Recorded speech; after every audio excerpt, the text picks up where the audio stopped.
Bonjour, soyez les bienvenus à Sa parole pour aujourd'hui. Le thème du jour, qu'est-ce que la suivance?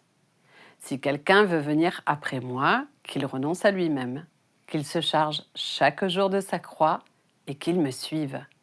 Luc chapitre 9, verset 23.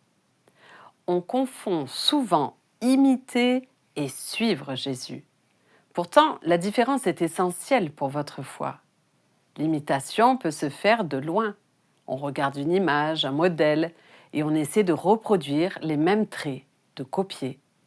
C'est une tendance de plus en plus flagrante depuis la place majeure que prennent les influenceurs sur le net. Cela ne ressemble en rien à la suivance à laquelle vous appelle le Seigneur. Elle exige une réelle présence.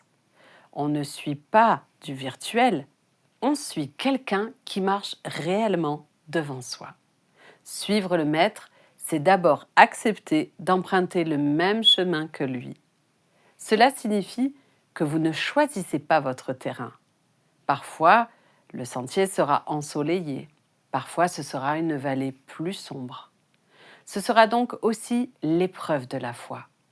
Prendre exemple sur lui ne consiste pas en des gestes héroïques, mais à adapter votre marche à la sienne, avec humilité, vérité et amour. La suivance commence là où votre instinct s'arrête et où vos intérêts personnels s'effacent.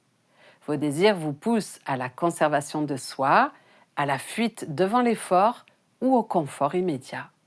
Suivre Jésus, c'est renoncer à vos certitudes pour faire confiance à plus grand que vous. Ce n'est pas nier qui vous êtes, c'est parier que celui qui vous appelle connaît le chemin vers la vie véritable. Remarquez ce détail du texte biblique, chaque jour. La suivance n'est pas un marathon couru une fois pour toutes, c'est une succession de petits pas. Porter sa croix, ce n'est pas chercher la souffrance, c'est assumer les responsabilités et la fidélité ici et maintenant.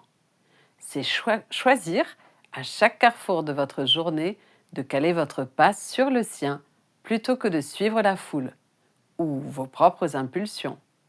Et si vous le faites, c'est parce que vous savez que le suivre, c'est vivre.